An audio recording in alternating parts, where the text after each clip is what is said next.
नमस्कार दोस्तों, आपका स्वागत है हमारे चैनल बात अवनीश में। बात अवनीश में आज बात करेंगे महान क्रांतिकारी हेमू कलानी के बारे में। हेमू कलानी का जन्म 23 मार्च 1923 को सुक्कर नामक जगह पे हुआ था, जो कि सिंध में था उस समय।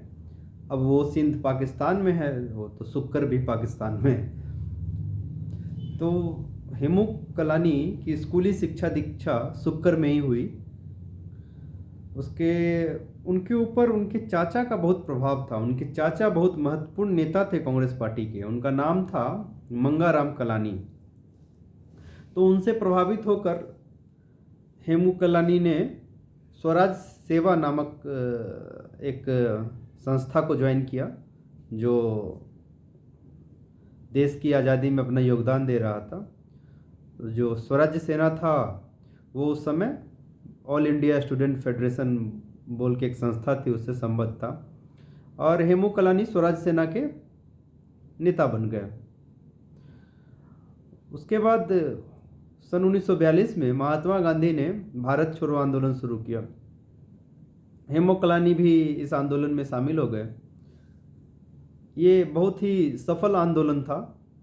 तो अंग्रेज़ों ने इस आंदोलन को दबाने की कोशिश की और उसके लिए सिंध की राजधानी है क्वेटा, वहाँ उन्होंने सैनिकों को और हथियार और गोला बारूद भेजा जा रहा था वहाँ के लिए। तो ये खबर हेमू कलानी को मालूम हो गई। तो उन्होंने और उनके साथियों ने निश्चय किया कि चूँकि उनको पता चला कि यह ट्रेन सुक्कर से ही गुजरेगी, जो उनका शहर था उधर से ही गुजरेगी, तो उन्होंने निश्चय किया कि वो लोग रेलवे ट्रैक की जो फिश प्लेट होती है उसको निकाल देंगे। किंतु अंग्रेज़ों को इसकी खबर लग गई और हेमू कलानी को गिरफ्तार कर लिया गया।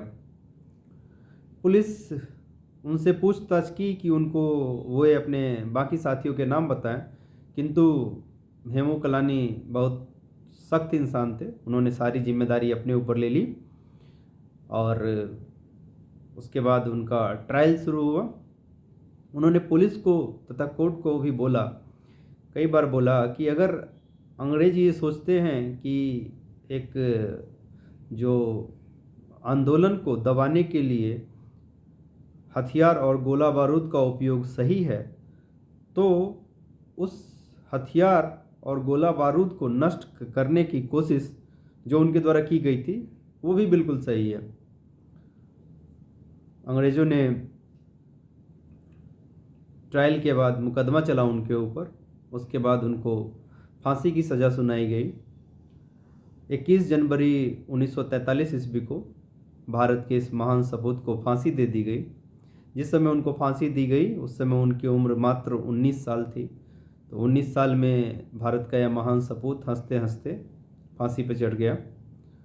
धन्यवाद दोस्तों। अगले एपिसोड में मैं फिर हाजिर होऊंगा एक नए हीरो को लेकर के, जिन्होंने भारतीय स्वतंत्रता संग्राम में अप्रतिम योगदान दिया है, किंतु हमारे इतिहास की किताब के पन्नों ने उनको भुला दिया है। Thank you.